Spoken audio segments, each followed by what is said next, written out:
So when I was doing readings, right, one of the most common questions that I would get would be, when am I going to find a relationship? Or is this person the right person for me? Or a lot of these things. And people would often get mad because I'm like, look, focus on yourself. I know it's tough being lonely, but it's better to focus on yourself for right now because it'll put you in a better position for when the right thing does come up. And people always say, oh, that's so easy for you to say because you're married and you're in a relationship and blah, blah, blah. So I figured today I would share my romantic history with y'all. It's not pretty. So I told y'all yesterday my father dipped when I was about 5. I mean, my parents rightfully separated. They were toxic for each other at that point in time, and I don't think that was the 90s. So openness to therapy for Jamaicans wasn't something that was a thing back then. It just wasn't. Um anyway, so I had those struggles. So my biggest thing was because I had a semi normal upbringing as a kid, in the sense of, well, I should say a regular heteronormative, yeah, heteronormative upbringing. Um, I knew that when I grew up, I wanted to be married. I wanted to have kids. I knew I wanted the whole nine. Unfortunately, I was also a Disney princess, which I talked about in that little podcast thing that we did this morning. Um, the result of me being that oddball Disney person was I was an extremely intense kid. I mean, like, I wanted to meet my soulmate in high school, get married, have children, and settle down. I didn't want to I didn't want to hear nothing about no dating. I don't want to hear nothing about no fucking any of the shit that normal kids was talking about. And see, the problem was is I was also overweight and I had eczema. So with me having the low self-esteem issues, and I'll talk about that another day. This is just to give you context for what was going on. I was overweight, meaning I was always a heavy set person. I've never been super light. I've always been on the thicker side. I think I'm at my smallest now, which is at 171. But at that time, I was anywhere between 180 and 200 pounds easy. And I believe that because I was that heavy and because I had like a thick coat of armor, is what I basically call it, because my eczema was to the point where it looked like I was basically wearing a leather jacket 24/7 on everything except for my face. Yeah. Needless to say, I was just looking for somebody to love me, right? And I would find these guys who were so cute and adorable, and I would do this thing where I would pine over them, right? Because I'm a writer at the end of the day. So I would imagine all the scenarios and imagine that they'd walk up to me the way they did in those teen movies, and they would say, oh, I see you. You're so beautiful. You're so wonderful. And will you be mine forever and a day? That's what I thought was going to happen. Never did. So I didn't date a lot in high school. I think I had maybe 2 boyfriends total. And each of those boyfriends lasted all of a few weeks. Maybe, if that. Because they weren't the ones that I was looking for. Because I was looking for a certain standard of guy. And there wasn't any standard. I was looking for my father. I wanted someone who was dark skinned, 6'2", with a beard, just like my dad. That's all I was looking for.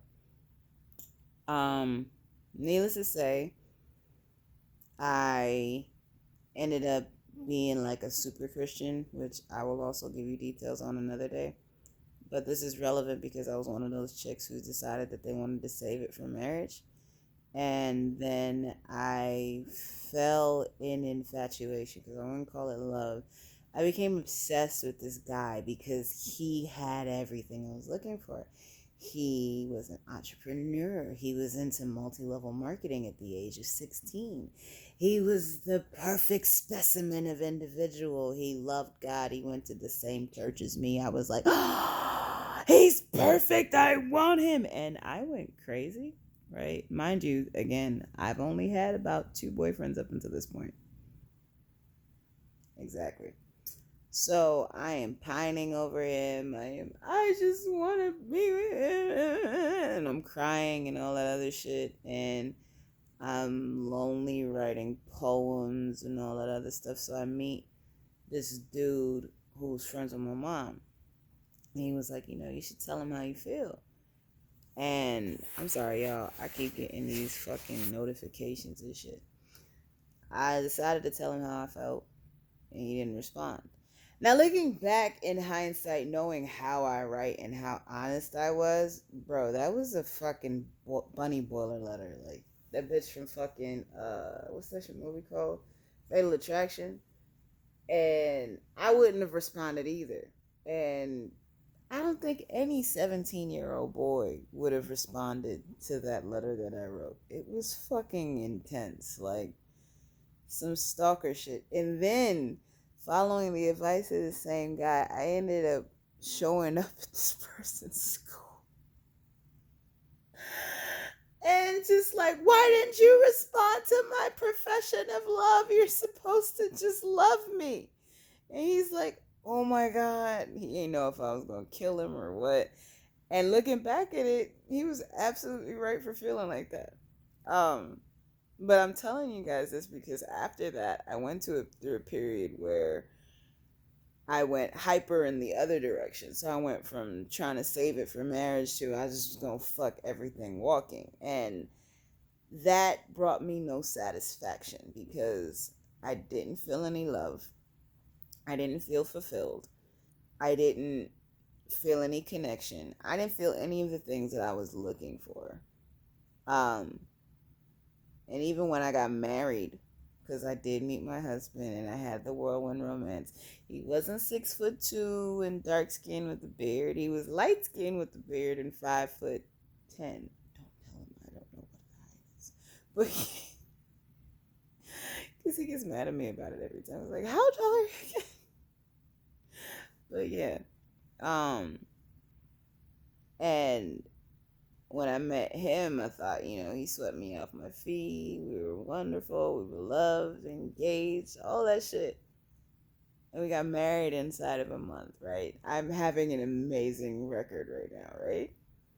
But when we got married and I realized that being married wasn't just those pretty wedding dresses I used to watch on Say Yes to the Dress and fucking bridal shows and all that other stuff. It was far more intense than that. Inside of marriage, because at the time I was pregnant and he was the primary one working. I had a lot of time to spend by myself, and this is not what I thought marriage was going to be. And I got lonely, and I got depressed, and I got really disillusioned with life, which was actually amplified by the fact that I was pregnant at the time. So I got all these fucking hormones. I don't know what the fuck I'm doing, and I'm beginning to realize that maybe I never really wanted the things that I wanted. I was just trying to fulfill some void that my father left when I was 5. So we divorced. A whole bunch of shit took place that ended up in us getting an actual formal divorce. But in the time that we were apart from each other, it was about maybe a year and some change. And I had to learn how to be okay with being alone. And it was fucking hard. But what I did, instead of focusing on the fact that I didn't have anybody else, I finally took my own advice. I started working out. I started reading. I went back to school.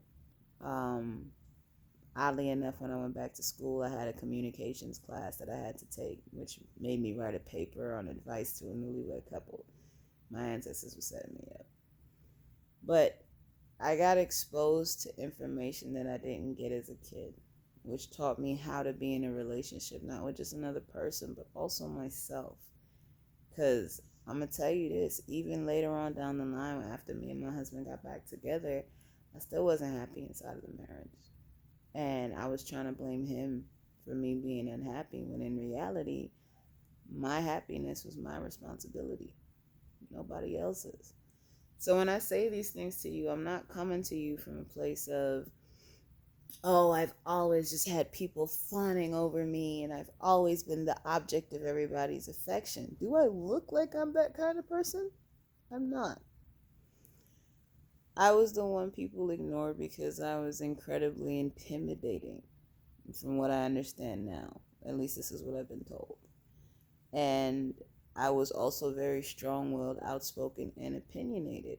I also had a bit of body odor going on. I had a lot going on. And I can understand now why I was in the position that I was in. But because I was so used to playing this tape in my head of, this is who I was and nobody loves me, nobody wants to be around me, I let my self-esteem bottom out. So when I'm telling you in these relationship readings, y'all are asking about, when am I going to find the right person? When am I going to be in a relationship? I'm tired of being alone. I completely understand where you're coming from. The pining, the listening to Evanescence, because that was my shit. Listening to Evanescence and fucking Hoobastank and all of these different punk rock alternative things, just literally having a hole in your heart, longing to be hugged and loved. I went through all of that. And I came out of it, just like you will one day. But it's going to involve you releasing a lot of crazy ass beliefs that are outdated and Eurocentric as fuck. And it's going to involve you learning how to look at yourself as a whole human, learning your love language, learning your communication skills. It's going to involve learning all of them damn things. Even if you were one of those people who didn't have a story like me, where you had a lot of boyfriends, you never had a problem getting attention. Because of that, you might be struggling with how to communicate with an individual and how not to be seen as an object of attention or affection. That's a thing too. So, yeah. That's just what I thought I would share with you. I'm going to turn this video off because my husband's working on some music right now, and I'm not ready for it to be debuted because we don't have the ASCAP clearance on it yet. So, deuces.